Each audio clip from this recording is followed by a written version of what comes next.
यह खराबी इसलिए हो रही थी क्योंकि जमीन के नीचे कैद कोई बेहद शक्तिशाली भूत इस पिंजरे को तोड़कर बाहर आना चाहता था। मिशन पर जाने की पाबंदी की वजह से शियाओ फेई बोर हो रहा होता है। वह अपने एक दोस्त की पुरानी चीजों की दुकान पर जाता है। तभी वहाँ एक चौकोर चेहरे वाला आदमी अपनी दादी की वसीयत में मिली एक पुरानी चीज की कीमत लगवाने आता है। वह चीज और कुछ नहीं बल्कि एक प्राचीन तांबे की गेंद थी। दुकानदार को तुरंत एहसास हो जाता है कि यह कोई मामूली चीज नहीं है। वो अपनी टेस्टिंग मशीन से उस गेंद की जांच शुरू करता है, लेकिन तभी एक हादसा हो जाता है। मशीन अचानक ओवरलोड हो जाती है और ब्लास्ट के साथ पूरी तरह तबाह हो जाती है। पूरा कमरा भूकंप की तरह हिलने लगता है। धमाके के बाद उस तांबे की गेंद के चारों तरफ सूखी बर्फ जमने लगती है और ठंडी हवाएं फैलने लगती हैं। इस बर्फीली हवा का सीधा कनेक्शन शियाओ फेई के घर में मौजूद उस घोस्ट कंप्रेसर से था, जहां हजारों भूत कैद थे। दुकानदार समझ जाता है कि इस गेंद के अंदर कोई बेहद खतरनाक दुष्ट आत्मा कैद है। वो तुरंत उस चौकोर चेहरे वाले आदमी को 100 रुपए देकर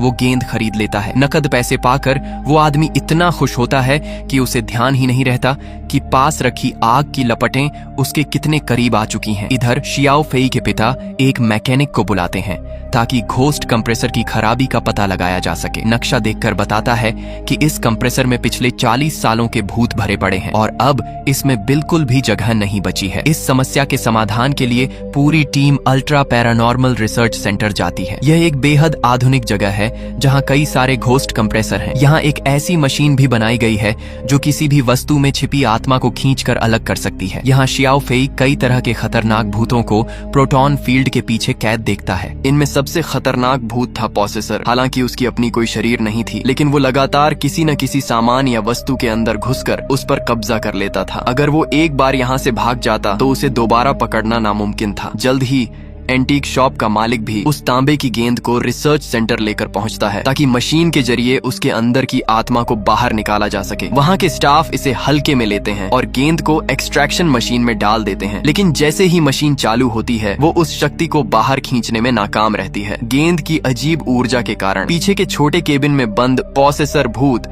बुरी तरह छटपटाने और चिल्लाने लगता है। अंत में आत्मा बाहर निकालने का यह प्रयोग पूरी तरह फेल हो जाता है और पूरे सेंटर की बिजली चली जाती है। पावर फेल होने के